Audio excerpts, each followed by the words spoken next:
Very good, क्या बात है। और सेविंग अकाउंट में क्या होता है कस्टमर? सेविंग अकाउंट में कस्टमर ये रहता है, क्या कहते हैं, एसेट होल्डर। मतलब जो मन में आता है सर ले लो, बाद में देख लेना सही है कि नहीं। लॉकर में कैसे कस्टमर क्रेडिटर होगा? कस्टमर क्या देता है बैंक को जो क्रेडिटर होगा? और उस लॉकर में उसने सोना रखा है या बम रखा है, ये कैसे पता चलेगा? बम है तो क्रेडिटर कैसे होगा? आप बैंक में जब लॉकर में सामान रखने जाते हो तो बैंक वाला बोलता है क्या, दिखाओ कौन सा सामान रख रहे हो? नहीं बोलता है सर। क्या?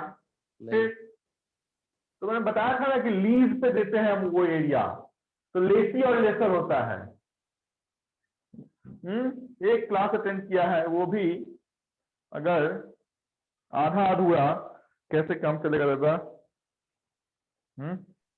सॉरी सर, अभी अच्छे से ध्यान देता हूँ। नहीं प्रीवियस वाला सॉरी टॉपिक नहीं, क्या था? इसको याद करने का और क्या। इट्स योर ड्यूटी, ये आप लोगों की ड्यूटी है एंड रिस्पॉन्सिबिलिटी टू, कि याद करना है। नहीं तो फिर तो बैंकिंग इतनी बड़ी है कि आप हर एक दिन कुछ ना कुछ नया जानेंगे, फिर से आपको लगेगा कि ये क्या। चलो बोर्ड पे मैं दिख रहा हूँ आप लोगों को? हाँ सर। Yes yes. सर। चलिए आज हम बात करेंगे एक नए टॉपिक की, और वो टॉपिक संभवतः थोड़ी सी डिफिकल्ट टॉपिक है, लेकिन आपके एग्जामिनेशन के मद्देनजर आप देखें तो इंपॉर्टेंट टॉपिक है। बैंक जो अपना कमाई करता है, कहते हैं ना कि बैंक प्रॉफिट अर्न कैसे करता है, तो आप कहते हैं कि सर जो बैंक लोन देती है उस पर जो इंटरेस्ट आता है उससे बैंक प्रॉफिट अर्न करता है। Absolutely right, right answer. But bank profit सिर्फ लोन से ही अर्न नहीं करता है। बैंक के पास बहुत सारे ऐसे टूल्स और टेक्निक हैं जिससे बैंक और भी क्या करता है, तो पैसा अपने पास इकट्ठा करता है। लोन हो गया सबसे बड़ा, जो आप कह रहे हैं कि प्रॉफिट में सबसे बड़ा भागीदारी है, वो लोन से आता है। बट अपार्ट ऑफ लोन, जो बैंक थर्ड पार्टी प्रोडक्ट बेचती है, चाहे वो जनरल इंश्योरेंस हो या फिर लाइफ इंश्योरेंस हो या फिर क्रेडिट कार्ड हो या फिर म्यूचुअल फंड हो, इनके कमीशन बैंक के पास आते हैं। आप एनईएफटी आरटीजीएस करते हैं, उसके उस पर कमीशन बैंक लेती है। आप डीडी बनवाते हैं तो उस पर बैंक कमीशन लेती है। आप लॉकर रखते हैं तो उस पर एनुअल मेंटेनेंस बैंक लेती है। आपके पास एटीएम है तो उसका पैसा लेती है बैंक। तो ये सब बैंक के क्या है, तो प्रॉफिट के लिए क्या है, तो अलग अलग टर्म्स बने हुए हैं। सबसे उसमें बड़ी टर्म्स लोन है, और उस लोन को बैंक के नजरिए से अगर हम देखेंगे तो दैट इज कॉल्ड एसेट। कि बैंक का लोन हम एसेट कहते हैं, और आपकी जो डिपॉजिट बैंक में है लोन, लाख 2 लाख 5,000 रुपए की, वो एक लाइबिलिटी है बैंक के लिए। तो bank loan are asset. Suppose मैंने एक घर खरीदा है, होम लोन लिया है, तो 50 लाख अगर मैंने लिया है तो 50 lakh is liability for me, but this 50 lakh is asset for bank. Bank जब ये पैसे मुझे देती है, फिर बोलती है कि आप मंथली इसका ईएमआई भरो, और अगर लगातार 3 महीने 90 डेज तक मैं उसका ईएमआई नहीं भरता हूं, the assets are called NPA, that is non performing assets. तो आज हमारी पूरी कंसंट्रेशन लोन्स और उसके एनपीए के कैटेगराइजेशन पे रहेगी कि एनपीए क्या होता है, एनपीए को हम कितने भागों में बांटते हैं, एनपीए के वसूली के लिए हम बैंक के पास क्या क्या हथियार हैं, बैंक की सिक्योरिटी क्या है, डीआरटी क्या है, एआरसी क्या है, लोक अदालत में हम कैसे जाते हैं। सिर्फ उतनी ही बात जानेंगे जितना बैंक के एग्जाम से पूछा जाता है। हम पूरा बैंकिंग पढ़ने के लिए नहीं बैठे हुए हैं, हम इंटरनल बैंकिंग का एग्जाम नहीं दे रहे हैं। इस कारण से जो बैंक के मेंस एग्जामिनेशन में आपके पास 2-4 मार्क्स के लिए क्वेश्चन आ सकते हैं, सिर्फ उसको हम टच करेंगे, उस पर हम थोड़ा सा आपको इंपॉर्टेंट जो फैक्ट है वो बताएंगे, और हम आगे चलते चलेंगे। हमारी कंसंट्रेशन आज के क्लास में एनपीए मैनेजमेंट पे होने वाली है। The full form of NPA is non performing asset. तो पहली बात तो यही है कि एनपीए का फुल फॉर्म क्या है। तो वैसा एसेट जो परफॉर्म नहीं करता है, कितने दिनों तक, तो 90 दिनों तक, that is 3 month. Such asset which are not performing up to the period of 90 days called NPA, that is non-performing assets. Further पहले ध्यान से सुने मैं क्या बोलता हूं। फर्दर इस एसेट का हम कैटेगराइजेशन करते हैं, and there are 4 category of NPA. One is called standard asset, है ना। फिर 2 सालों तक अगर रीपेमेंट नहीं आता है तो स्टैंडर्ड बढ़ के हो जाता है सब स्टैंडर्ड। यही आपसे क्वेश्चन पूछा जाता है कि which of the following is not a classification of NPA. तो उसमें आपको याद रखना पड़ेगा there are only 4 types of NPA, standard asset, substandard asset, और 2 साल के बाद तक अगर पैसे नहीं आए, मैंने पैसा ले लिया, मैंने ईएमआई में 2 साल तक नहीं भर रहा हूं, तो फिर 2 साल के बाद जो मेरी लोन होगी वो बैंक जिस चश्मे से देखेगी वो चश्मा कहलाएगा डाउटफुल एसेट। तो एक आपने जाना स्टैंडर्ड है, दूसरा आपने जाना कि सब स्टैंडर्ड है, तीसरा आपने जाना कि 2 सालों के बाद वो सब स्टैंडर्ड से भी आगे एक कैटेगरी में बढ़ जाएगा, दैट इज डाउटफुल एसेट। और जब बैंकों की ऑडिट होती है 2-2.5 सालों के बाद, 2 सालों के बाद लगभग, और उसमें ऑडिटर ने मार्क कर दिए यहां से पैसा बिल्कुल नहीं आ सकता है, तो वैसा एसेट, वैसा क्लासिफिकेशन, वैसी कैटेगरी को हम जिस नाम से जानते हैं that is called loss asset या फिर बैड लोन। तो NPA is not a bad loan, whereas the last category of NPA is considered as bad loss asset। तो हमने 4 क्लासिफिकेशन जाने हैं, सब स्टैंडर्ड, डाउटफुल एंड लॉस। सब स्टैंडर्ड कब होगा तो 2 साल के अंदर तक का पीरियड सब स्टैंडर्ड का होगा, 2 साल से ज्यादा की पीरियड वाली डाउटफुल की होगी, और ऑडिटर का टिक मार्क किया हुआ जो एसेट है वो हमारा लॉस एसेट में कंसिडर किया जाएगा। अभी मैंने अगर लोन लिया है तो ये हो सकता है, एक तो मैं जानबूझ के पैसा नहीं दे रहा हूं विजय माल्या की तरफ, या हो सकता है कि एक्चुअल मेरे पास जॉब नहीं है, कुछ जेन्युइन रीजन मेरे पास है, इस कारण से मैं बैंक का लोन ईएमआई नहीं रीपे कर पा रहा हूं। तो there are basically 2 types of defaulter. एक को हम बोलते हैं विलफुल डिफॉल्टर। विलफुल का मतलब है विलिंगनेस, मतलब मेरे पास पैसा है, विजय माल्या साहब के पास पैसा है, बट फिर भी वो देना नहीं चाह रहे हैं, तो वो डिफॉल्टर जिस कैटेगरी में जाएगा उनको हम बोलेंगे विलफुल डिफॉल्टर। लेकिन अभी हमने कोई किसान को केसीसी लोन दिया था, मुद्रा लोन दिया था, उसका दुकान खत्म हो गया, या फिर कोविड में वो अपना जॉब उनका छूट गया, या फिर केसीसी लोन दिया हमने, किसान क्रेडिट कार्ड लोन दिया खेती करने के लिए, लेकिन सूखा या बाढ़ आ गया, इस कारण से उनका फसल नष्ट हो गया और इस कारण से उनमें रीपेमेंट की कैपेसिटी नहीं है, इस कारण से वैसे होल्डर को हम कहेंगे जेन्युइन डिफॉल्टर। आवाज आ रही है मेरी? हाँ सर आ रही है। सर एक बार रिटर्न से बताइए ना, आपने वो विजय माल्या और किसान के दोनों का जेन्युइन डिफॉल्ट फर्स्ट वाले का। ओम शांति सब बताता हूं। मैंने क्या बोला, मैंने बोला कि 2 टाइप के डिफॉल्टर होते हैं, एक को हम बोलते हैं विलफुल और दूसरे को हम बोलते हैं जेन्युइन डिफॉल्टर। जेन्युइन का मतलब एक्चुअल कोई रीजन है जिसके कारण से उसके रीपेमेंट की कैपेसिटी नहीं है, तो जेन्युइन रीजन है, तो जेन्युइन डिफॉल्टर। विलफुल डिफॉल्टर, मेरे पास पैसे हैं लेकिन बैंक कुछ नहीं कर सकती है, ये सोच के अगर मैं पैसे नहीं भरूं तो विलफुल डिफॉल्टर। विलफुल का मतलब है, कहते हैं ना मेरा विल है कि मैं बैंक में काम करूं, इच्छा होते हुए भी, मतलब इच्छा के साथ पैसा नहीं भरना, that is called wilful defaulter. पैसे वसूलने के साधन बैंक के पास अलग अलग हैं।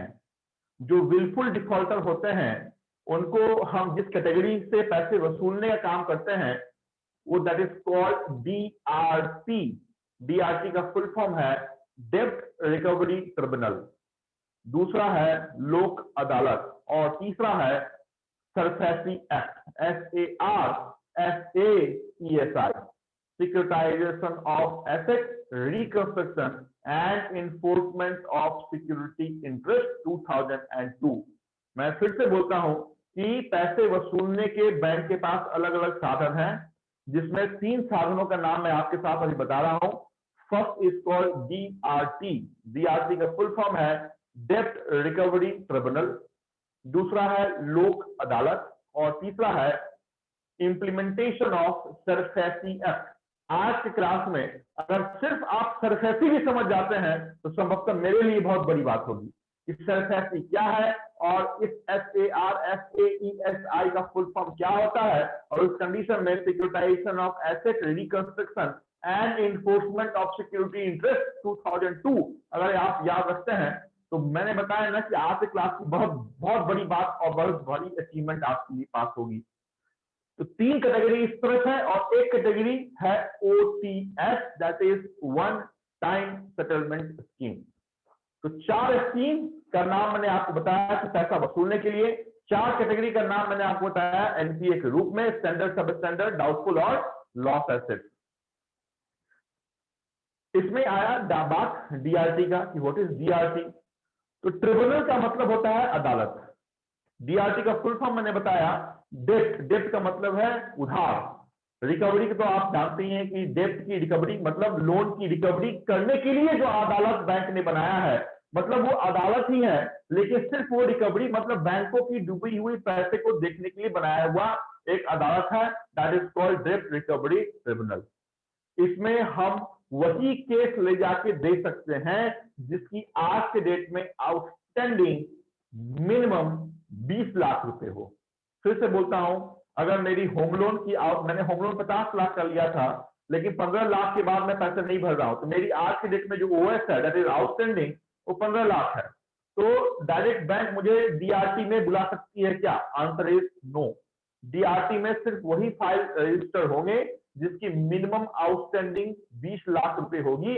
और यही क्वेश्चन आप एग्जामिनेशन में पूछा आता है कि the case which can be registered under DRT the minimum amount should be, answer is 20 lakh, maximum no limit. कितने भी अरब खरब रुपए के हैं डीआरटी में हम जा सकते हैं। इस डीआरटी में क्या बैंक जब जाती है तो उसको कोई फी लगता है? Answer is yes.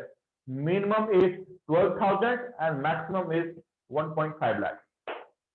जैसे बैंकिंग अम्बुड्समेंट मैंने आपको बताया था, if there is any financial dispute between bank and you can directly approach to banking ombudsman after 30 days of notice to bank, which is free of cost. But this DRT is not free of cost. Minimum fee is 12,000 and maximum is 1.5 lakh. ये भी बहुत important question है आपका कि 12,000 से लेकर 1.5 लाख तक इसका फी है। 20 लाख से कम की आउटस्टैंडिंग का केस हम यहाँ पे रजिस्टर नहीं कर सकते हैं।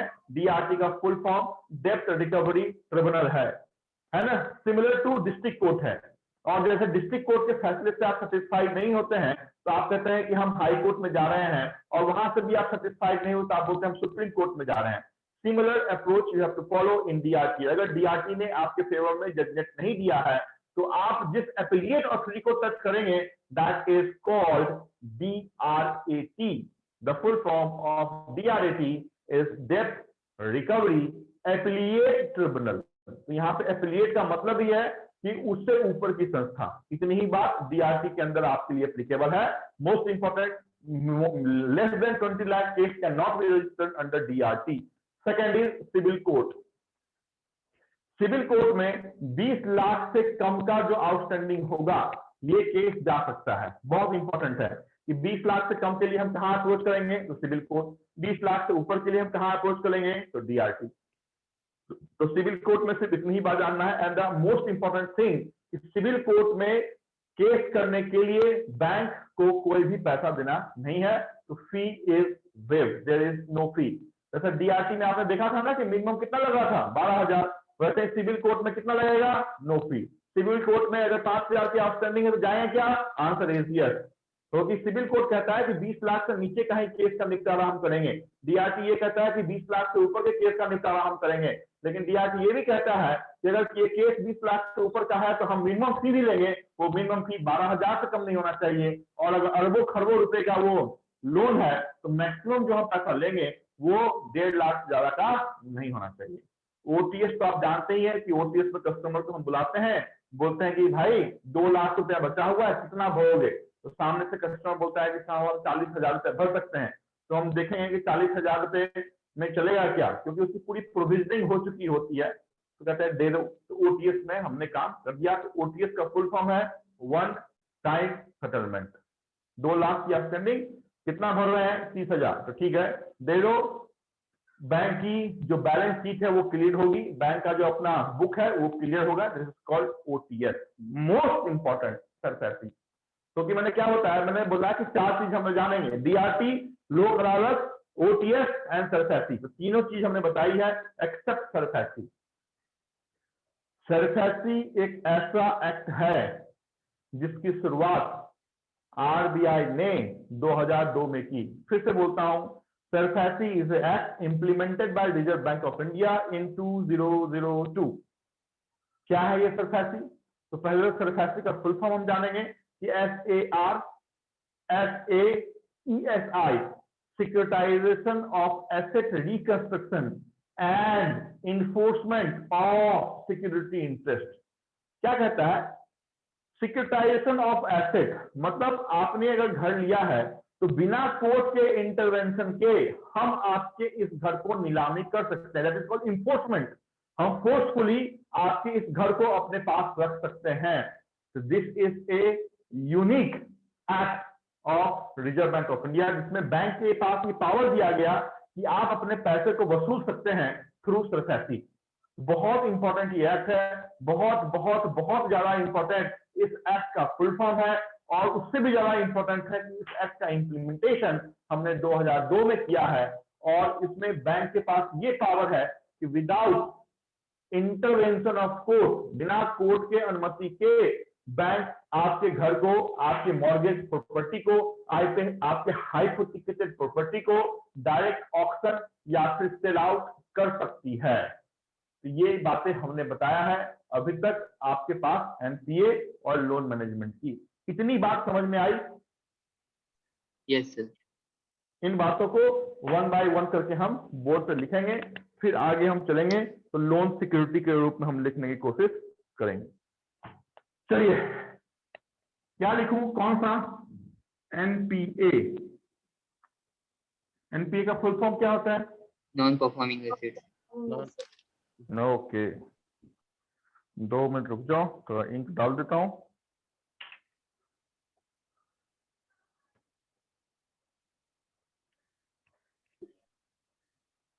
कैसा लगता है कहानी? कैसा लगता है? मेरे बाबा रामदेव की तो कहानी सुनाता हूँ तो अरे सर मजा आती है। मजा आती है। हाँ। तो सोचता है कि सर ये भाषण दिए जा रहे हैं, बोर्ड पे कुछ लिखते ही नहीं है, हैं? नहीं तो फिर आप बाद में लिखाते हो ना सर, तो मतलब पहले थोड़ा समझ में आ जाता है कि हाँ आप क्या समझाने वाले हो। अच्छा, okay. Full form is non performing asset. Asset समझ में आया क्या होता है? Yes sir. बैंक का जो लोन है वो बैंक की एसेट्स होती है। सच एसेट्स लिखें, सच assets which are overdue for a period। कितने दिनों तक? 90 days से 3 This months। is very important. Such assets which are overdue for a period of 90 months, that is 90 months नहीं, 90 days, that is 3 months, called NPA।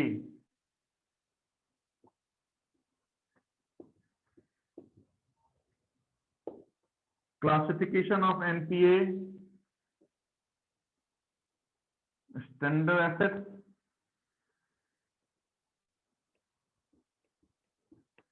substandard assets,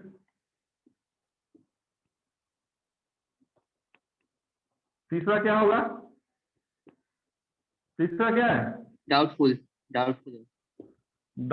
assets, और चौथा bad asset, loss assets या फिर bad loan. Sir ये bad debt की ऐसे है ना, जैसे बैड डेट में पैसे। हाँ, बैड डेट बोलो, बैड लोन बोलो, लोन का मतलब ही डेट है ना। ओके। कर्जा। कर्जा, बरोबर, कर्जा लिखा है। ये है क्लासिफिकेशन ऑफ एनपीए, या फिर कैटेगरी ऑफ एनपीए भी आप लिख सकते हैं, टाइप्स ऑफ एनपीए भी आप लिख सकते हैं, तीनों काम आप लिख सकते हैं। क्लासिफिकेशन पूछा जाएगा तो भी यही 4 होंगे, कैटेगरी पूछा जाएगा तो भी यही 4 होंगे, टाइप्स पूछा जाएगा तो भी यही 4 होंगे। ये 4 टाइप की होती है NPA: standard, sub standard, doubtful and loss asset या फिर बैड लोन।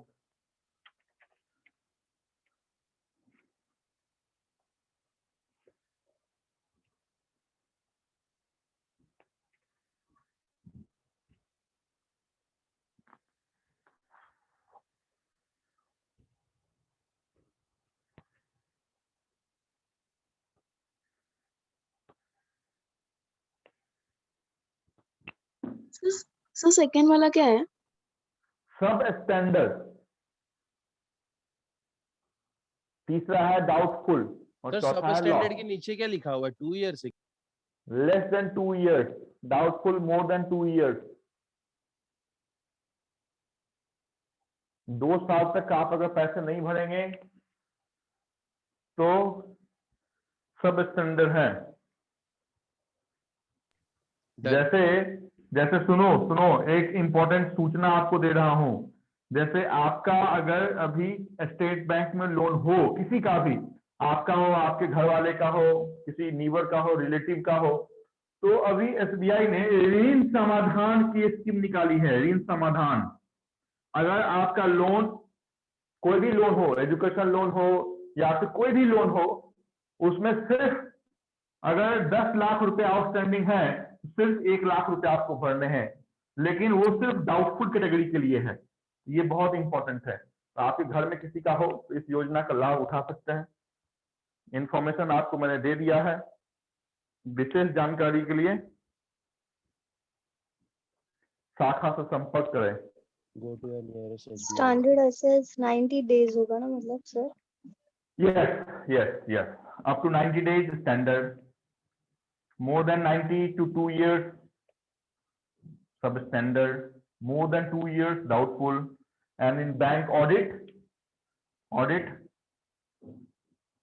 में ऐसा जरूरी नहीं है कि हर एक डाउटफुल को लॉस में हम कन्वर्ट करेंगे, but as per audit sheet वो डाउटफुल में कन्वर्ट हो जाएगी। सर जैसा आपने बताया कि अभी डाउटफुल जो एसेट्स है उनको अगर 10 लाख है तो 1 लाख पे करने के, तो सर ऐसे तो बहुत लोग स्कैम कर सकते हैं ना सर। क्या कर सकते हैं? स्कैम कर सकते हैं कि मतलब कि जानबूझकर ये पे नहीं करेंगे, तो फिर उन लोग को बोलेंगे कि 10 लाख भरने का है तो 1 लाख ही भर करके 9 लाख बच जाएगा। सर जिन उससे लोग का सिबिल में ऑलरेडी, रिकॉर्ड खराब होता होगा ना? देखो यहाँ पे क्या लिखा हुआ है, मोर देन 2 years, मतलब ये स्कीम 31 मार्च तक बैंक लाएगी। ये बात हमें मालूम था क्या, ये आपको मालूम था क्या? नहीं सर। नहीं। तो जिनका किसी कारण से ऐसा हो चुका है तो सिर्फ उनके लिए स्कीम है।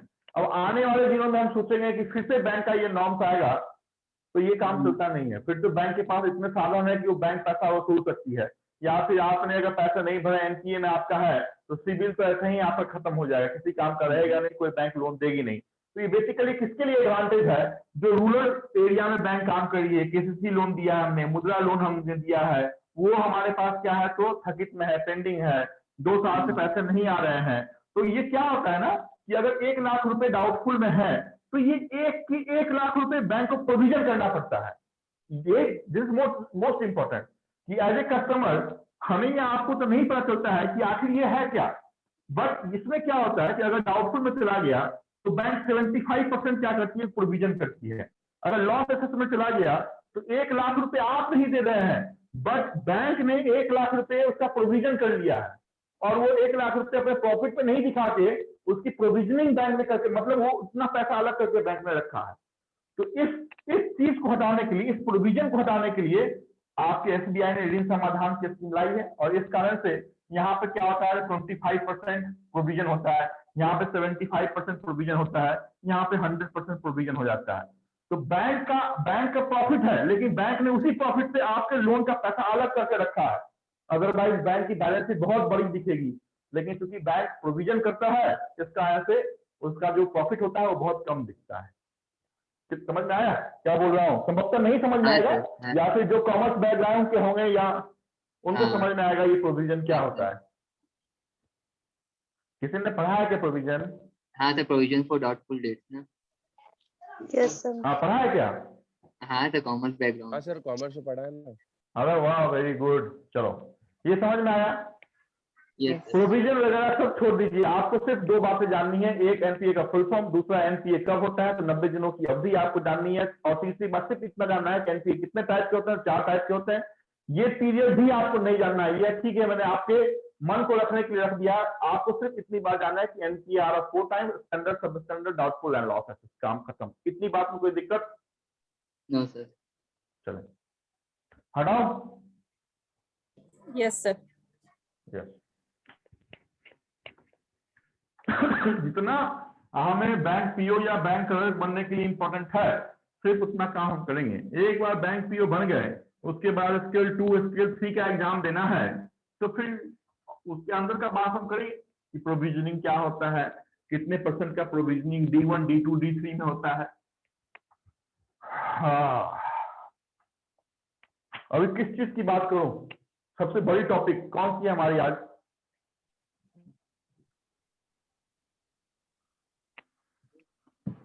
क्या है आज की सबसे बड़ी टॉपिक?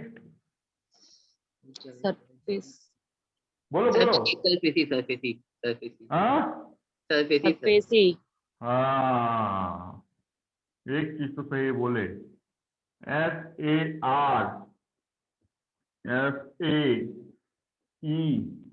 भूलने का नहीं, ESI। जैसे लास्ट क्लास आपने कैमल्स को याद रखा है, C for capital, A for asset, M for management, E for earning, L for liquidity and S for sensitivity to market risk. CAMELS सुना लगे हो, अजूबा लगे हो? सुना है सर, लास्ट क्लास पढ़ा है। हाँ, वैसे ही सरफेसी का भी फुल फॉर्म आपको याद रखना है। कब आया ये? 2021 में ना? 2002 2002 में सर, ओके, 2002 RBI के थ्रू। RBI के थ्रू, ठीक है। चलो, फुल फॉर्म क्या लिखेंगे हम?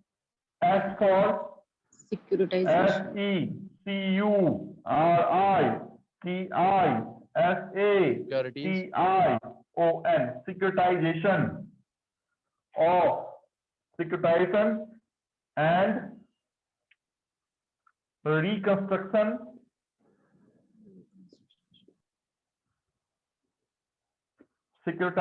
and reconstruction of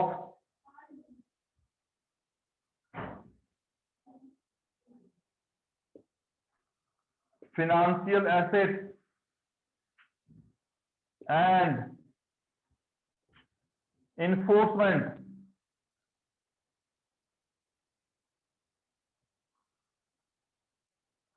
of security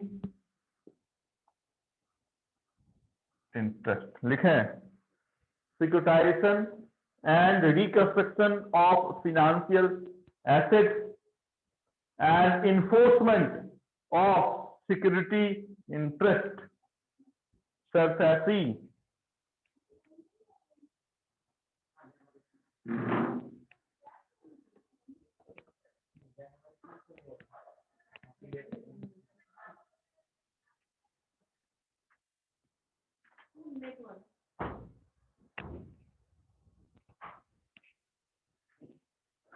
मैंने बोला ना कि आज की क्लास में सिर्फ इसका फुल फॉर्म भी आप अगर याद रख लें तो this would be the biggest achievement for all of you. पूछा जाता है in SARFAESI S stand for what, in SARFAESI I stand for what या E स्टैंड फॉर व्हाट। उस कंडीशन में आपको ये फुल फॉर्म पूरी तरह याद होना चाहिए। ये 2002 में introduced by RBI। World bank. Sir आप हाँ? हाँ सर, मैं हैरान हूँ सर, आपने RBI बोला था। भारत का है तो वर्ल्ड बैंक आएगा क्या? मैं तो नहीं देखता आएगा हूँ सर। कौन हमारे जो कस्टमर है वो सोए हुए हैं, तो मैं तो जगाने का टूल्स मेरे पास है ना, जागो ग्राहक जागो। मैं तो बीच बीच में मैं बोलता हूँ world bank, yes sir world bank. आपने बोल दिया तो how I can over rule you. Sir वो तो देखो 10 रुपीज के नोट के बारे में बताया आपने? हाँ जी, 10 रुपीज के 1 रुपीज के नोट के बारे में। 2 मैडम लेक्चर आप पहले हर एक बता दिए थे। क्लास नहीं आओगे तो कैसे काम चलेगा? सर लिंक ही नहीं आया था मतलब। तो लिंक नहीं आया तो ये किसकी रिस्पॉन्सिबिलिटी है? वो कुछ इश्यू हुआ था इसीलिए लिंक सेंड नहीं हुआ था। अच्छा, कैसे हो जाएगा लिंक नहीं आएगा? बाकी के जनता तो थे मेरे साथ एसोसिएटेड। हाँ सर, हमें लिंक नहीं भेजा था मतलब। कोई बात नहीं, वीडियो जाके देख लो यूट्यूब पे।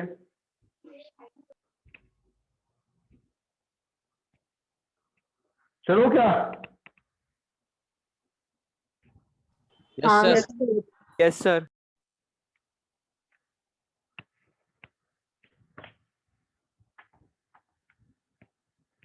सरफेसी 2002 क्या कहता है ये सरफेसी? तो भाई ये सरफेसी ये कहता है कि अगर प्रॉपर्टी मॉर्गेज या फिर हाइपोथिकेटेड है, आप कहेंगे कि सर ये तो हम समझ भी नहीं आया कि ये मॉर्गेज क्या होता है, हाइपोथिकेटेड क्या होता है। कोई बात नहीं, अभी सब समझ में आएगा। सरफेसी ये कहता है कि विदाउट इंटरवेंशन ऑफ कोर्ट, पहले बैंक 2002 से पहले बैंक के पास भी पावर नहीं थे कि आप अगर बैंक का लोन रीपेमेंट नहीं कर रहे हैं तो बैंक डायरेक्टली आपके घर को ऑक्शन या फिर सिंबॉलिक या फिर फिजिकल पोजीशन ले सकती है। बट आज के देश में ये पावर बैंक के पास है। तो पहले क्या था, तो पहले बैंक कोर्ट में जाती थी, कोर्ट से वो मामला निकलता था। इतने मामले पड़े हुए हैं कि जब तक मामले का आदेश आया पता चला जो बोरोवर था वो डायरेक्ट ऊपर पहुंच चुका है।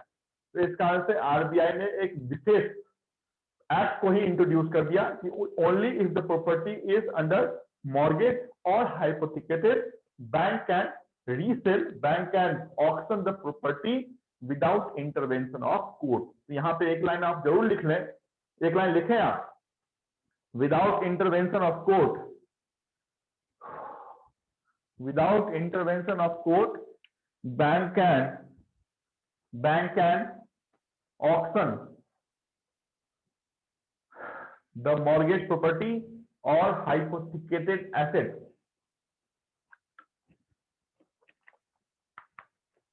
bank can auction mortgage property or hypothecated asset.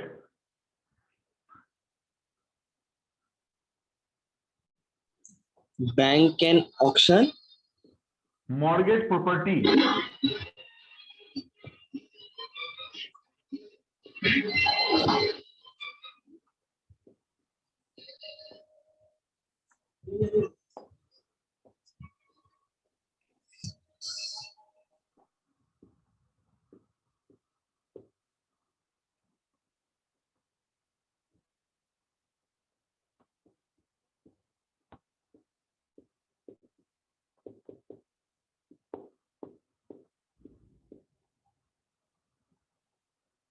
लिख लिया।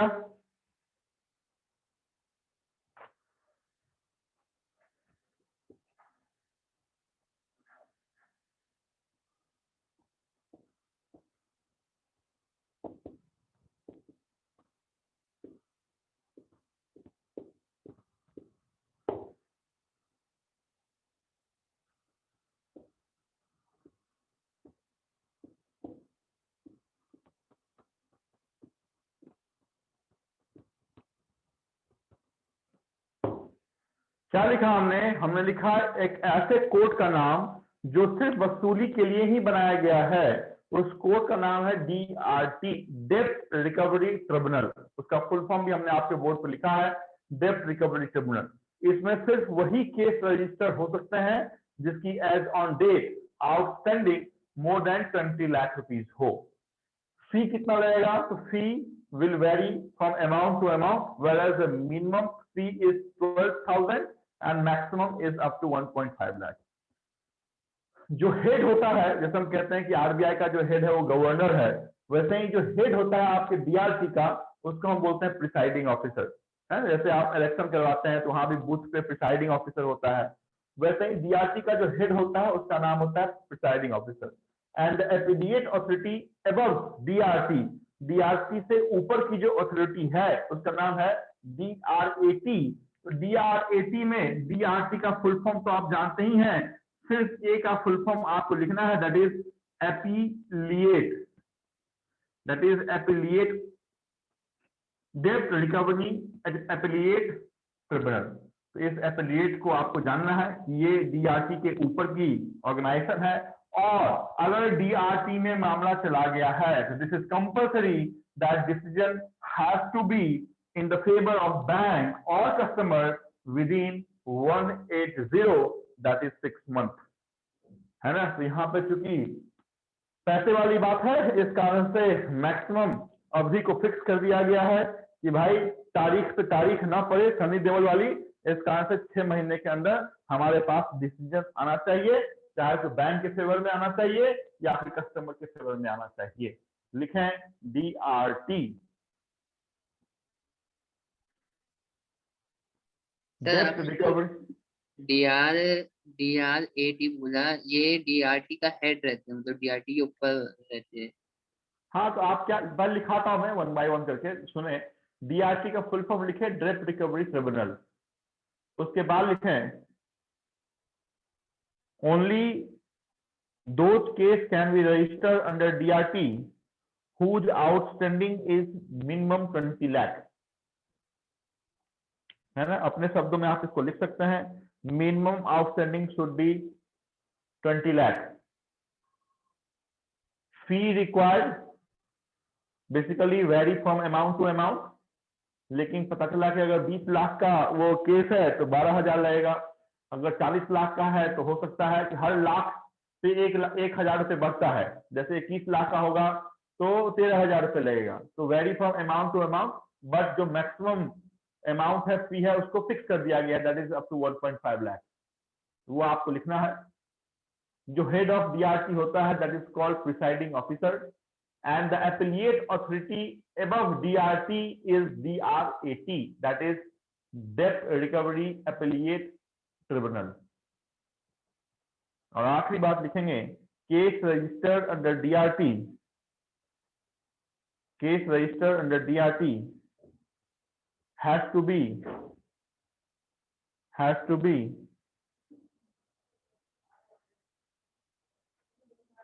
solved within 6 months।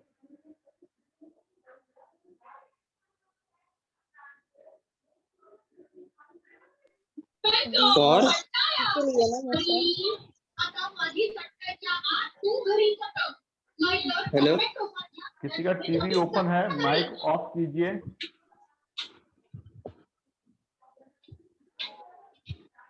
Case welfare case register under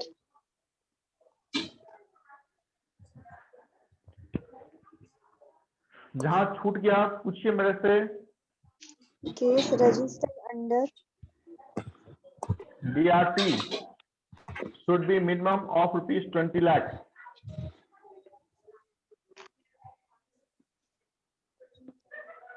within 6 months DRT के लिए ना सर। हाँ, विदिन मतलब case register under DRT has to be solve within 6 month. तारीख बतानी चाहिए। बोला तो डॉक्टर।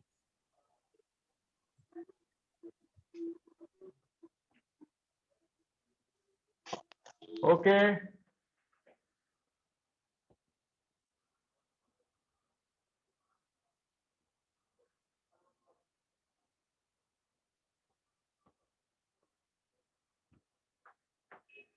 अरे होगा क्या? Yes sir. मैं लिखने लगते रहते तो पूरा रामायण लिखने लगते हैं आप लोग क्या? ये महाभारत बिल्कुल वेद व्यास सुना रहा है, महाभारत लिख रहे हैं, तुलसीदास पढ़ रहा है, रामायण लिख रहे हैं, ऐसा है क्या? जब लीन हो जाते हैं लिखने में। अरे खत्म भी 4 लाइन है, 4 लाइन कितना होना चाहिए? बहुत से बहुत 2 मिनट में खत्म होना चाहिए। हो गया सर लिखकर। ओके सबका हो गया, आपकी बातें सुन रहे थे हम लोग। अच्छा ऐसा है। हाँ सर। अभी 20 लाख से कम का अगर आउटस्टैंडिंग होगा तो किधर जाएंगे? Civil court. Civil court. Very good, क्या बात है। ऐसे ऐसे आंसर दिया तो फिर प्रोबेशनरी ऑफिसर के एग्जाम में तो बैंकिंग के टर्म्स ऐसे ही आप लोग बना लीजिएगा। RBI ग्रेड, अभी RBI असिस्टेंट की वैकेंसी आई है, आप लोग अवेयर हैं या नहीं? Yes sir. या भी गंगा बह रही है, बहते चले जा रहे हैं। RBI असिस्टेंट सबसे ज्यादा वैकेंसी मुंबई की है, 202 पोस्ट है। इससे अच्छी, इससे गोल्डन अपॉर्चुनिटी संभवतः आप लोगों को नहीं मिल सकती है। RBI असिस्टेंट, RBI असिस्टेंट का जो प्रोफाइल है, अगर उसकी फैसिलिटी की बात करें, उसकी सैलरी की बात करें, तो आप नेशनलाइज्ड बैंक के प्रोबेशनरी ऑफिसर से कंपेयर कर सकते हैं। थोड़ा सा SBI को छोड़ दीजिए, लेकिन जो नेशनलाइज्ड बैंक है उसके ऑफिसर के साथ आप कंपेयर कर सकते हैं। ये आरबीआई की सबसे बड़ी खूबी है। और दूसरी बात, सबसे बड़ी खूबी एक और है, वो ये है कि अगर आप पंजाब नेशनल बैंक या बैंक ऑफ इंडिया या स्टेट बैंक ऑफ इंडिया में आप अगर जाते हैं तो आपको कस्टमर का गाली सुनने को मिलेगा, एटीएम नहीं आया, चेकबुक नहीं आया, मुद्रा लोन दे दो, ये नहीं दे सकते हो, लिख के दे दो, फलाना ठिकाना। आरबीआई में जाने का, मस्त एसी चलता है, घर से कंबल लेके जाने का, एसी के नीचे कंबल बिछाने का, वहीं सो जाने का। हाँ? सर ऐसा होता है? हे भगवान। अरे मैं सही बोल रहा हूँ, आप लोग को विश्वास नहीं हो रहा है। सर सिलेबस तो यही रहेगा ना अपना इसके लिए? हाँ, सिलेबस तो यही रहेगा, पेपर पैटर्न वगैरह सब यही रहेगा ना? सब यही है, थोड़ा सा एफर्ट लगाओ।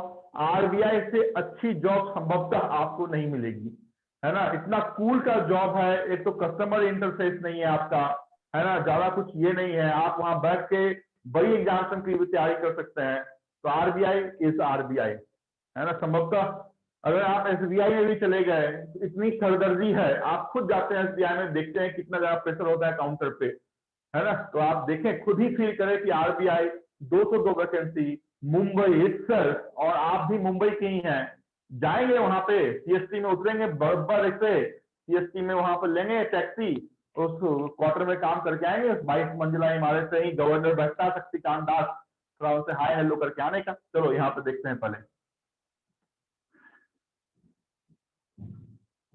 काम करना पड़ेगा।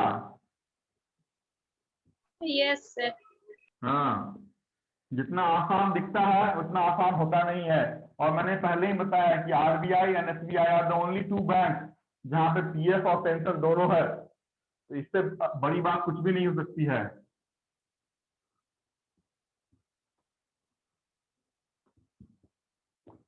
बस यही 2 काम हमें लिखना है।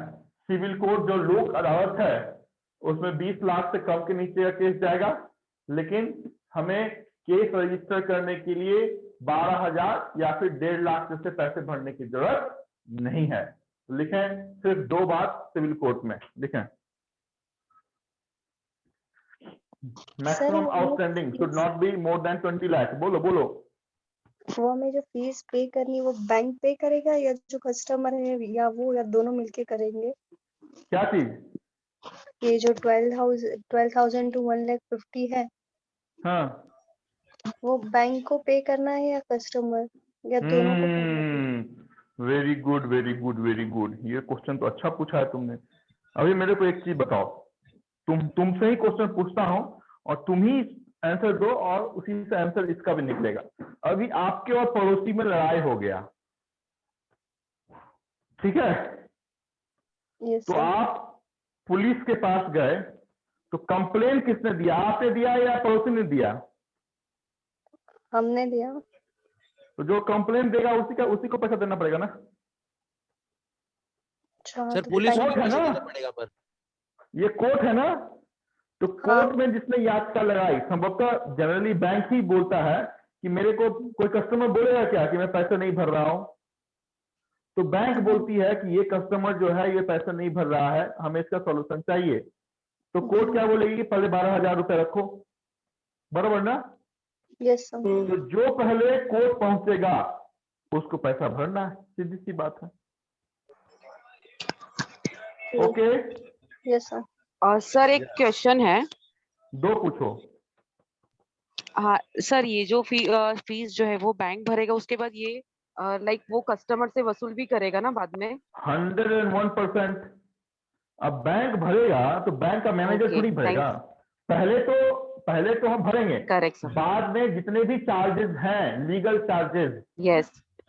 ना कि सिर्फ कोर्ट का फी, हमने एडवोकेट भी तो हायर किया होगा ना। तो ऑल चार्जेस, sir. जितने भी इनकर्ड चार्जेस हुए हैं वो सब हम किससे वसूलेंगे? डिफॉल्टर से, कस्टमर से। बिल्कुल। अभी विजय माल्या साहब भाग गए हैं, इनकी केस तो डीआरटी में है, लेकिन जितना भी खर्च हो रहा है हम कहां से वसूलेंगे? विजय माल्या साहब से वसूलेंगे। Okay, correct sir, thank you.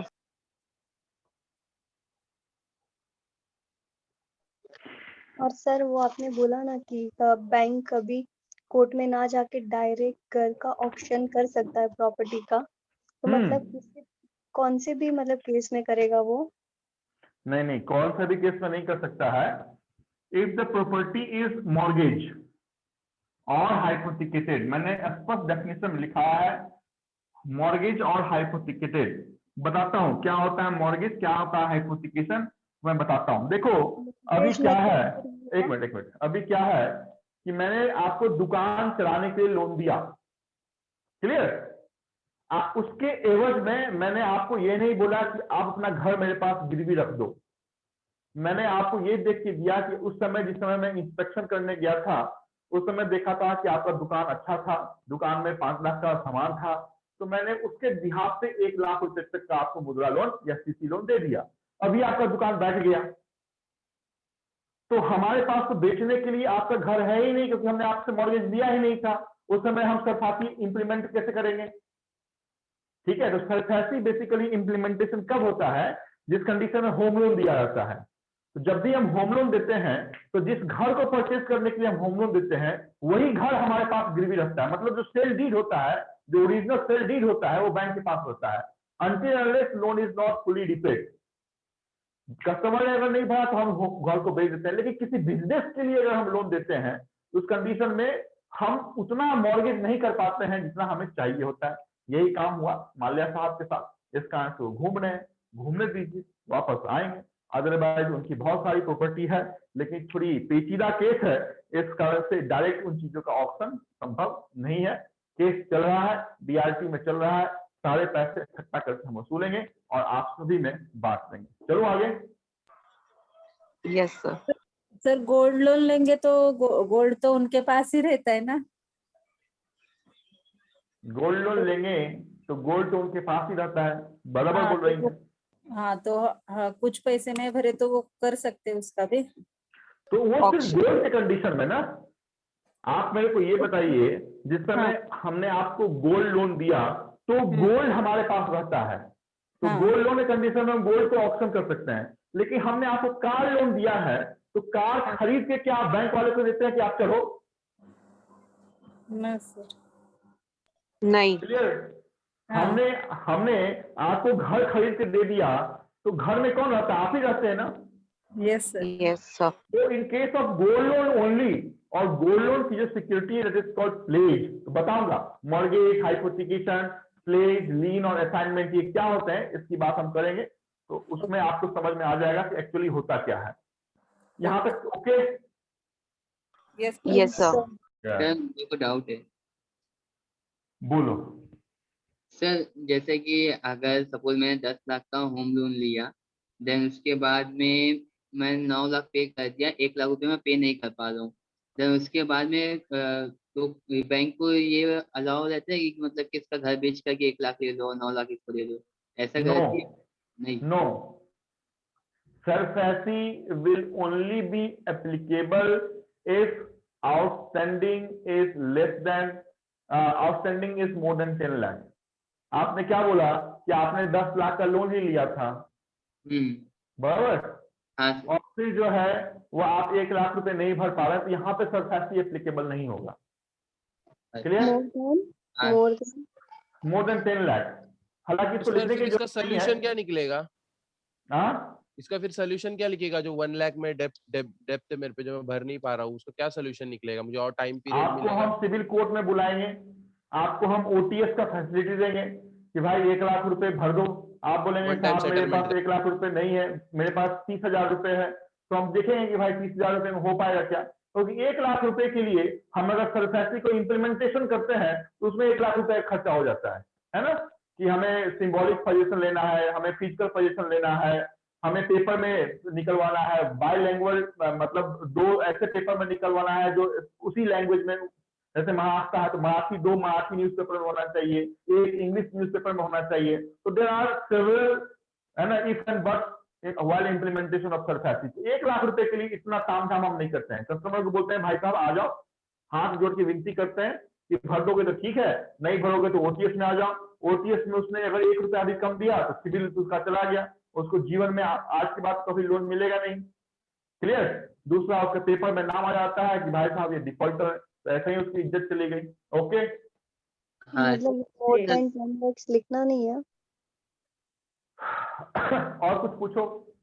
Sir अगर अगर सपोज मैंने कार लोन लिया, हाँ कौन सा कार, BMW की मर्सिडीज? तब BMW, हाँ सवाल बोलो। सर BMW कार लिया मैंने, देन मैंने उसको लिस्ट पे लिया और लोन लिया, उठाया, लोन पे उठाया और लोन पे उठाते ही साथ किसी दूसरे बंदे को बेच दिया। हो वेरी गुड। हाँ सर, तो मतलब you want to become second Vijay Mallya. नहीं सर, मैं पूछ रहा था कि तब विजय माल्या आइडल पकड़ के चल रहा हो। बैंकिंग You का cannot resell your vehicle until and unless, देखिए कोई भी जो vehicle लोन होता है वो हाइपोथिकेटेड होता है। जब भी आपके पास आरसी बुक आएगी उसमें लिखा रहेगा hypothecated under State Bank of India या बैंक ऑफ इंडिया। तो आप जिस पार्टी को बेचने जाएंगे, आप जब फॉर्म 35 क्या होता है कि transfer of ownership of vehicle from one party to another party. तो जब भी आप आरटीओ में जाएंगे, आरटीओ वाला क्या बोलेगा कि साहब आपके इस आरसी बुक पे तो चार्ज है बैंक का, पहले आप ये चार्ज निकलवा के आओ। जब तक वो चार्ज रहेगा आपके आरसी बुक में, तब तक आप वो गाड़ी किसी को नहीं बेच सकते हैं, नाम भी नहीं सिवाय करा एक के उस गाड़ी को ले जाके आप अंडमान निकोबार में गिरा दें। समझ में आया? हाँ Yes, सर, sir. एकदम। तो इस कारण से मैं बोल रहा हूं कि BMW से ज्यादा अच्छा है कि मारुति स्विफ्ट खरीद के आराम से चलिए, बराबर रिपेमेंट कीजिए। 250 पेट्रोल का डीजल का भाव बढ़ रहा है सर, अभी तो लग रहा है साइकिल ही तो चला। सीएनजी लेने का ना, सीएनजी मिलता है ना, सीएनजी लेने का। टेस्ला आ रही है, हाँ टेस्ला। टेस्ला आ रही है, शाबाश। चलो पहले बैंक में ऑफिसर बन जाओ, फिर टेस्ला टेस्ला का से भाव लेकर मालूम टेस्ला है कि तक क्या सब है? लोन करने हैं। Loan security, without security bank कोई भी लोन नहीं देती है। अभी पहले ध्यान से देखो, उसके बाद हम आगे तक, यहां तक आ रहा है क्या? यस आ रहा है। विदाउट लोन सिक्योरिटी बैंक कोई भी लोन नहीं देती है। And there are 5 loan security. One is called MORTGAGE, that is called mortgage. Second is hypothecation. Third is pledge. Fourth is lien. And fifth is assignment. 5 security होती है। Bank कोई भी loan बिना सिक्योरिटी के आपको नहीं देती है, कोई न कोई सिक्योरिटी लेगी। अगर वैसा लोन जो बिना सिक्योरिटी के दिया जाता है, that is called unsecured loan. तो जब भी अनसिक्योर्ड लोन होगा उसका इंटरेस्ट ज्यादा होगा। जैसे एजुकेशन लोन, तो एजुकेशन लोन में हम कोई सिक्योरिटी नहीं लेते हैं, लेकिन पता चला कि जिसको हमने एजुकेशन लोन दिया आईआईटी पढ़ते पढ़ते पागल हो गया, तो बैंक का पैसा वापस होगा क्या? नहीं। That is education loan is unsecured loan. तो उसका इंटरेस्ट रेट ज्यादा होता है क्योंकि रिस्क ज्यादा है उसमें। तो जिसमें रिस्क ज्यादा होगा उसका इंटरेस्ट रेट ज्यादा होगा। पर्सनल लोन इंटरेस्ट ज्यादा है, क्यों ज्यादा है? तो हम आपके सैलरी के बिहाफ पे आपको देते हैं। कहीं सैलरी आपकी कल रुक गई तो बैंक का ईएमआई आ पाएगा क्या? तो वहां पर रिस्क ज्यादा है। होम लोन 6.5% आज का रेट ऑफ इंटरेस्ट है। एजुकेशन लोन 12% है। क्यों है 12%? क्योंकि वो अनसिक्योर्ड है, वहां पर रिस्क ज्यादा है। होम लोन नो रिस्क, आपने नहीं भरा, हम आपके घर को डायरेक्ट हम बेच सकते हैं। तो जिसमें रिस्क इन्वॉल्वमेंट कम होगा उसमें इंटरेस्ट रेट भी कम होगा। और ये 5 वैसे टेक्निक है बैंक के पास, वैसे टूल्स हैं, this is called loan security, जिसमें बिजनेस लोन बैंक कितना अपने चल रहा है पास, अभी? एक मिनट, बैंक अपने पास सिक्योरिटी रखती है और उस सिक्योरिटी के बिहाफ पे आपको लोन देती है। मॉर्गेज, मॉर्गेज किस टाइप का लोन है? तो मॉर्गेज ऐसा लोन है जो इमूवेबल हो। इमूवेबल का मतलब होता है जो एक स्थान से दूसरे स्थान पे मूव नहीं कर सकता है। हम Land. मॉर्गेज में या तो घर को मॉर्गेज करेंगे या घर जिस जमीन पे है उस जमीन को मॉर्गेज करेंगे। जो अचल है, अचल संपत्ति का मतलब है जो चल नहीं सकती है, जो मूव नहीं हो सकती है, और जो मूव नहीं हो सकती है वो इमूवेबल कहलाएगी और वैसे सिक्योरिटियों को मॉर्गेज कहेंगे। क्लियर? Yes. दूसरा हाइपोथिकेशन। हाइपोथिकेशन क्या होता है? ये मूवेबल होती है ना, एक स्थान से दूसरे स्थान जा सकता है। प्लेस भी मूवेबल है, लीन भी मूवेबल है और असाइनमेंट भी मूवेबल है। तो जो मूवेबल है वो मॉर्गेज नहीं हो सकता है। देखिए, तो सिर्फ एक ही ऐसा सिक्योरिटी है जो इमूवेबल है, बाकी जितने भी सिक्योरिटी है वो मूवेबल है। अगर बैंक ने आपको दिया है तो वो एक स्थान से दूसरे स्थान तक जा सकते हैं। दूसरी बात कि पोजीशन की बात आती है कि मॉर्गेज के रूप में हम कौन सा लोन देते हैं, तो हम होम लोन देते हैं।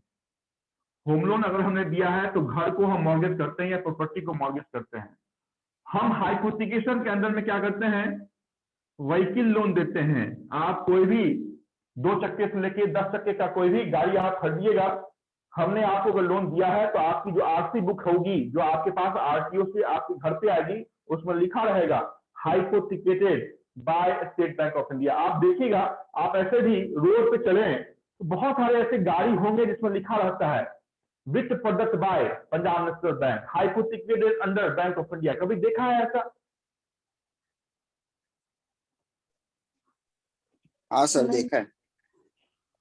नो सर, अगर नहीं देखा है तो ठीक से देखोगे तो दिखेगा आपको, किसी किसी गाड़ी पर लिखा रहता है। गाड़ी पर लिखा हो या न लिखा हो तो कोई बात नहीं, लेकिन उसके पास जो आरसी बुक होगा उस पर न लिखा हो, ऐसा हो ही नहीं सकता है। कि जब भी आरटीओ से पास होता है तो बैंक अपना चार्ज चढ़ा के ही आपको आरसी बुक देगी, और जब तक आप बैंक का लोन रिपेमेंट नहीं कीजिएगा तब तक आरसी बुक पे वो लाइन लिखा हुआ होगा और आप उस गाड़ी को किसी भी थर्ड पार्टी को नहीं बेच सकते हैं। प्लेस हम हमेशा गोल्ड लोन के रूप में देंगे, लीन हम हमेशा एफडी के रूप में देंगे, और इंश्योरेंस पॉलिसी के अगेंस्ट आपको अगर लोन चाहिए तो हम उसको असाइन करेंगे। अभी देखिए क्या क्या मैंने बोला। मॉर्गेज इमूवेबल प्रॉपर्टी का होगा, इस प्रॉपर्टी को मॉर्गेज करके हम होम लोन देंगे। हाइपोथिकेशन हमेशा मूवेबल प्रॉपर्टी का होगा। व्हीकल लोन हमेशा हाइपोथिकेशन होती है। गोल्ड को रख के, गोल्ड को हम रखेंगे फिर आपको लोन देंगे, तो जो रखना है दैट इज कॉल्ड प्लेस। आपने बोला कि मेरा 10 लाख का एफडी है लेकिन मुझे एफडी ब्रेक नहीं करना है, मुझे 8 लाख का लोन चाहिए, तो एफडी पे होल्ड आ जाएगा, एफडी पे लीन मार्क आ जाएगा। एफडी तो आपकी बैंक में, लेकिन आप उस एफडी को बाद में तोड़ ही नहीं सकते हैं जब तक कि आपने उस एफडी के अगेंस्ट लिए हुए लोन का रीपेमेंट नहीं करेंगे, दैट इज कॉल्ड लीन। और इंश्योरेंस पॉलिसी, एलआईसी की इंश्योरेंस पॉलिसी 50 लाख की है, उसके अगेंस्ट आपको 12 लाख का लोन चाहिए, तो वो इंश्योरेंस पॉलिसी असाइन होगी। पोजीशन की बात आती है, पोजीशन किसके पास? Always borrower, borrower, lender, lender, lender. ये क्या मैंने लिखा है, ये समझ में आया क्या? कि अगर हम व्हीकल Yes, लोन sir. देते हैं, अगर हम ये व्हीकल लोन देते हैं उसकी व्हीकल की पोजीशन किसके पास होती है? बोरोवर के पास होती है, बोरोवर चलता है। होम लोन हम देते हैं उसकी पोजीशन किसके पास होती है? उस घर में बोरोवर रहता है। लेकिन गोल्ड लोन, जैसा किसी ने अभी पूछा था मेरे से कि गोल्ड लोन में गोल्ड होता किसके पास है? बोरोवर के पास। हमने आपके सोना के, आपने सोना लाया, हमने सोना देख लिया कि 10 तोला सोना है, फिर बोलते हैं सोना ले जाओ, ऐसा बोलते हैं क्या? नहीं नहीं सर, लेंडर रख तो लेता है, तो वो जो पोजीशन है वो किसके पास होता है? लेंडर लेंडर के लेंडर का पास। मतलब क्या? बैंक। बैंक। बैंक। लीन, एफडी के अगेंस्ट हम लोन देंगे, लेकिन एफडी किसके पास रह जाएगी? बैंक के पास। वो इंश्योरेंस पॉलिसी किसके पास रह जाएगी? बैंक के पास। ये सारी बात बेबुनियाद है, आपको सिर्फ इतना जानना है कि मॉर्गेज हमेशा और हमेशा इमूवेबल प्रॉपर्टी का ही होगा। गोल्ड लोन के अगेंस्ट जो सिक्योरिटी बैंक अपने पास रखती है वो प्लेज है, इंश्योरेंस के लिए जो सिक्योरिटी है वो असाइनमेंट है। This 3 are very very very important, कि इंश्योरेंस के लिए हम असाइन करवाएंगे, गोल्ड के लिए हम प्लेस करवाएंगे, और होम लोन के लिए हम मॉर्गेज करवाएंगे जो इमूवेबल होगा। ये पूरी जो स्पीच है, पूरी जो डेटा है आपके लिए बहुत इंपॉर्टेंट है। ऊपर में लिखे लोन सिक्योरिटी 5 टाइप में बातें, mortgage, hypothecation, place, lean and assignment के रूप में आप लिखें।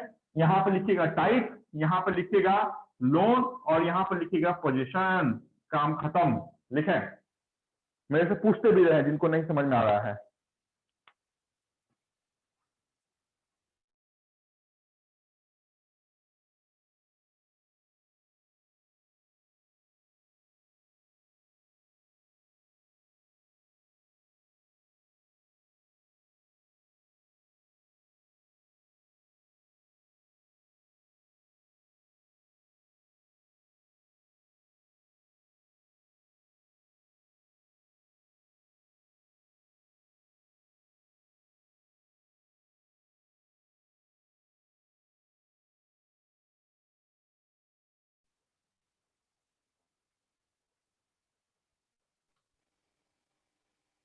सर ये बोलिए ना। एफडी मूवेबल प्रॉपर्टी कैसे होती है, फिक्स डिपॉजिट?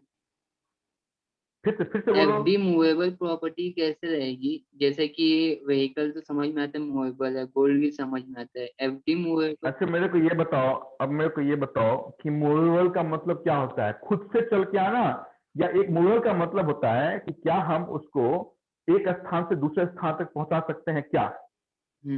मूवेबल में पहुंचा सकते हैं ना। तो पहुंचा सकते। एफडी को आप अपने घर से बैंक में ला रहे हैं ना, हाँ तो मूवेबल हुआ ना। हाँ घर सर। को आप ला सकते हैं क्या बैंक के पास नहीं सर। कि भाई साहब ये मेरा घर है, देखो जरा कैसा है? समझा हाँ, सर, समझा ओके, समझा। हाँ yes yes.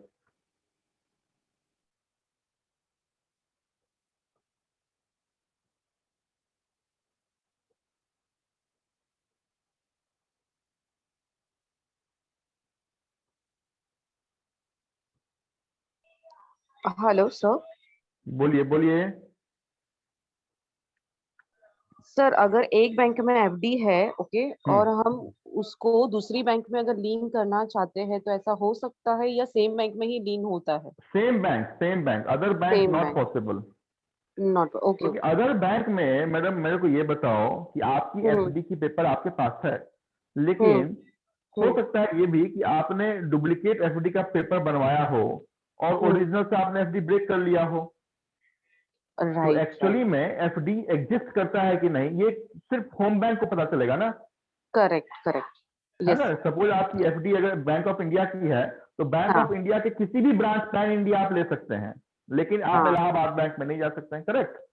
Yes yes correct sir. Yes yes. Clear clear.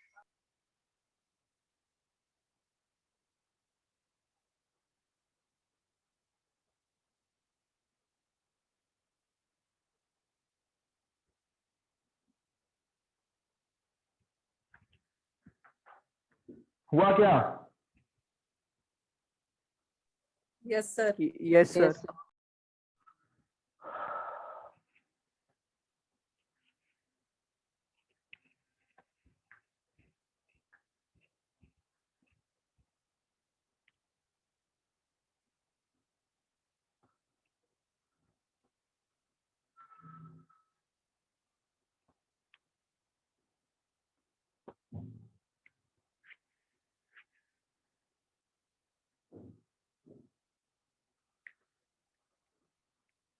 चलो आगे।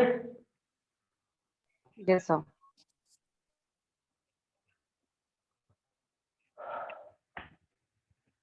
लर्न बियॉन्ड को सब्सक्राइब किया है? यस हम ये यस यस, सर। हमारे चैनल को सब्सक्राइब करो। कभी कभी इंपॉर्टेंट बातें, कभी कभी क्या हफ्ता में 2-3 वीडियो तो आते ही हैं, जैसा ऐसा मुझे टाइम मिलता है उस आधार पर मैं डालता हूँ। अभी तो इंटरव्यू का पीरियड चल रहा था, इस कारण से रिसेंट में जितने भी वीडियो हैं सारे इंटरव्यू के हैं। Otherwise more than 275 videos are available, तो आप जाके उसमें कुछ ज्ञानवर्धक बातें ले सकते हैं। चलिए, इतनी बात हमने आपके साथ एनपीए मैनेजमेंट पे की है। संभवतः 2 मिनट के अंदर मैं उसे रिकम्पाइल करता हूं। मैंने क्या बताया? मैंने बताया है कि bank loan is asset for bank, और वैसा लोन जो 90 दिनों तक परफॉर्म नहीं करता है, this period is very very important, 90 days. Check की वैलिडिटी भी 90 डेज की होती है। अगर 90 डेज के बाद आप चेक रिप्रेजेंट करते हैं, that is called stale cheque. Demand draft की भी वैलिडिटी 90 डेज तक होती है। डिमांड ड्राफ्ट 90 दिनों के बाद आप अगर रिप्रेजेंट कर रहे हैं तो वो एक्सेप्टेबल नहीं होगा। वैसे ही वैसा लोन जो 90 दिनों के पीरियड में हमारे पास उसका ईएमआई आ जाता है तो वेल एंड गुड, नहीं आता है तो उसको हम एनपीए के रूप में क्लासिफाई करते हैं।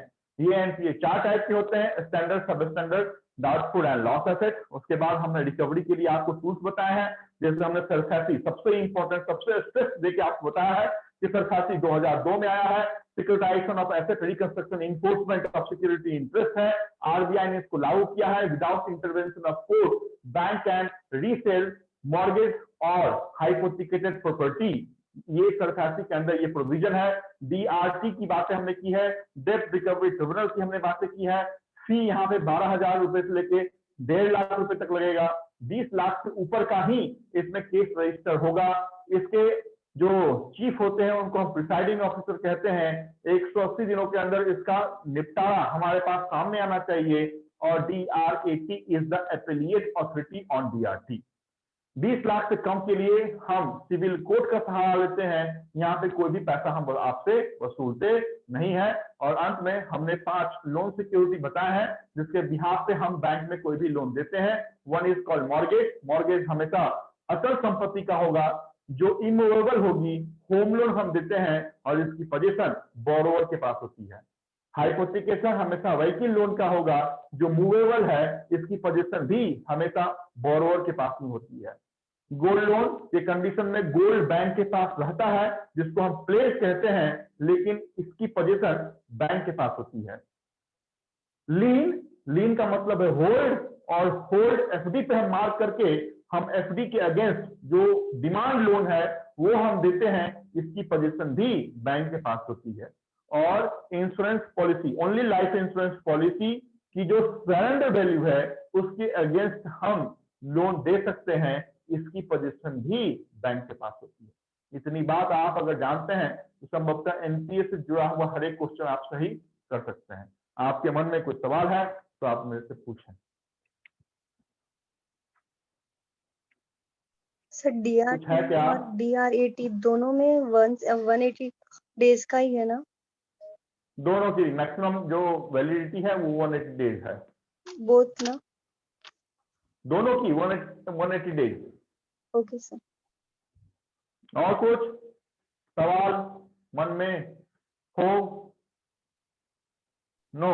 हेलो सर, बोलिए जो सर। मोर देन 20 lakhs है जो, वो सिविल कोर्ट के अलावा इसमें सिर्फ ऐसे में होगा सर? उसकी कोई लिमिट नहीं है ना? कितना भी करोड़ों में हो सकता है ना अमाउंट फिर? नहीं नहीं, फिर से बोलो, क्या क्वेश्चन पूछा तुमने? नहीं सर, आपने जैसे बोले कि लेस देन अगर 20 lakhs है तो सिविल कोर्ट में आ रहा है, और मोर देन जो हाँ। 20 lakhs का रहता है वो इसमें आता है, तो उसकी कोई limit? More than 20 lakh up to no limit. No limit. Okay sir, okay. Okay, yes sir. Yes. और कुछ? ओके, नेक्स्ट क्लास मिलते हैं, इससे आगे की बात हम आपके साथ करते हैं। यहीं पे आपको अलविदा कहूंगा। Good night. Thank you sir इतना अच्छे से पढ़ाने। Good night. Thank you sir. Good night sir. Doubt है? Good night. Bye everyone. Thank you sir, good night. हाँ, यस यस।